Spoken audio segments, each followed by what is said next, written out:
Imagine um campo vasto, coberto de trigo dourado, pronto para a colheita. Mas, ao olhar mais de perto, algo inquietante aparece. Entre os caules do trigo, crescendo ervas extraordinariamente traiçoeiras. Essa é a parábola que Jesus contou na sua primeira vinda à Terra.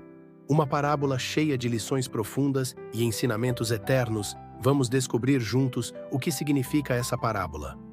E por que Jesus escolheu o joio, uma planta tão comum, para transmitir verdades tão grandiosas. Este capítulo é baseado em Mateus, capítulo 13, versículo 24 a 30. Jesus propôs-lhes outra parábola, dizendo: O reino dos céus é semelhante ao homem que semeia boa semente no seu campo. Mas dormindo os homens, veio o seu inimigo e semeou o joio no meio do trigo e retirou-se. E quando a erva cresceu e frutificou, apareceu também o joio. O campo, disse Cristo, é o mundo. Precisamos, porém, entender isto como significativo da Igreja de Cristo no mundo. A parábola é uma descrição pertinente ao reino de Deus, sua obra pela salvação dos homens. E esta obra é executada pela Igreja. Em verdade, o Espírito Santo saiu a todo o mundo, opera no coração dos homens em toda parte. Mas é na Igreja que devemos crescer e amadurecer para o celeiro de Deus. O que semeia a boa semente é o Filho do homem. A boa semente são os filhos do reino, e o joio são os filhos do maligno. A boa semente representa aqueles que são nascidos da palavra de Deus, da verdade. O joio representa uma classe que é o fruto ou encarnação do erro, de princípios falsos. O inimigo que o semeou é o diabo. Nem Deus nem os anjos jamais semearam semente que produzisse joio. O joio é sempre lançado por Satanás, o inimigo de Deus e do homem. A Bíblia nos lembra que, no Oriente, os homens vingavam-se muitas vezes do inimigo, espalhando sementes de qualquer erva daninha, muito semelhante ao trigo, em crescimento, em seu campo recém-semeado. Crescendo com o trigo, prejudicava a colheita e causava fadigas e prejuízos ao proprietário do campo. Assim, Satanás, induzido por sua inimizade a Cristo, espalha a má semente entre o bom trigo do reino. O fruto de sua semeadura atribui ele ao Filho de Deus, introduzindo na Igreja aqueles que levam o nome de Deus, conquanto lhe neguem o caráter, faz o maligno que Deus seja desonrado, a obra da salvação mal representada e almas postas em perigo. Muitos hoje questionam ao ver misturados na congregação crentes falsos e verdadeiros, e por esse motivo anseiam fazer alguma coisa para purificar a Igreja. Mas Cristo lhes diz: Não, para que ao colher o joio não arranqueis também o trigo com ele. Deixai crescer ambos juntos até a ceifa. Cristo ensinou claramente que aqueles que perseveram em pecado declarado devem ser desligados da Igreja, mas não nos confiou a tarefa de julgar o caráter e os motivos. Conhece demasiado bem nossa natureza para que nos delegasse esta obra. Muitas vezes, consideramos casos perdidos justamente aqueles que Cristo está atraindo a si. Se devêssemos proceder com essas pessoas, segundo nosso parecer imperfeito, extinguir-se-ia, talvez, sua última esperança. Muitos que se julgam cristãos serão finalmente achados em falta. Haverá muitos no céu, os quais seus vizinhos supunham que lá não entrariam.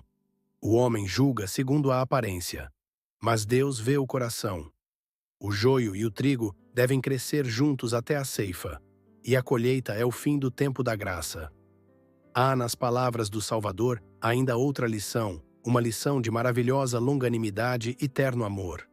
Como o joio tem as raízes entrelaçadas com as do bom trigo, assim falsos irmãos podem estar na Igreja, intimamente ligados com os discípulos verdadeiros.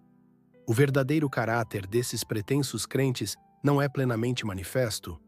Caso fossem desligados da congregação, outros poderiam ser induzidos a tropeçar, os quais, se não fosse isto, permaneceriam firmes. A lição dessa parábola é ilustrada pelo proceder de Deus para com os homens e os anjos. Satanás é um enganador.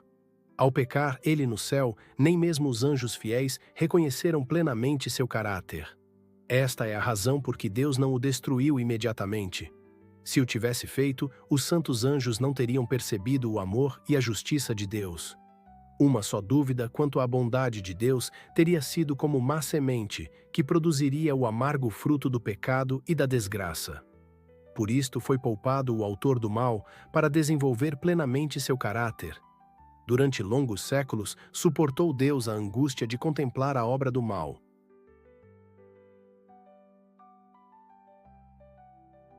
Ao ler essa parábola, vem em nossas mentes a seguinte pergunta: o que isso significa para nós hoje? Pois vivemos em um mundo onde o bem e o mal coexistem.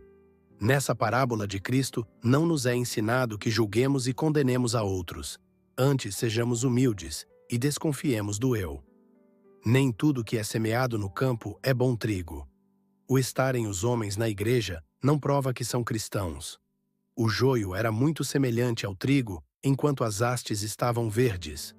Mas quando o campo estava branco para a ceifa, a erva inútil nada se parecia com o trigo, que vergava ao peso das espigas cheias e maduras. Pecadores que pretendem ser piedosos confundem-se por algum tempo com os verdadeiros seguidores de Cristo, e a aparência de cristianismo tende a enganar a muitos. Mas não haverá, na cega do mundo, semelhança entre os bons e os maus. Então serão manifestos aqueles que se ligaram à igreja, mas não a Cristo. É permitido ao joio crescer entre o trigo, desfrutar os mesmos privilégios de sol e chuva. Mas no tempo da ceifa será vista a diferença entre o justo e o ímpio, entre o que serve a Deus e o que não o serve. Cristo mesmo decidirá quem é digno de ser membro da família celestial. Julgará todo homem segundo suas palavras e obras. A profissão de fé nada pesa na balança. O caráter é que decide o destino. O Salvador não aponta a um tempo em que todo o joio se tornará trigo. O trigo e o joio crescem juntos até a ceifa, o fim do mundo.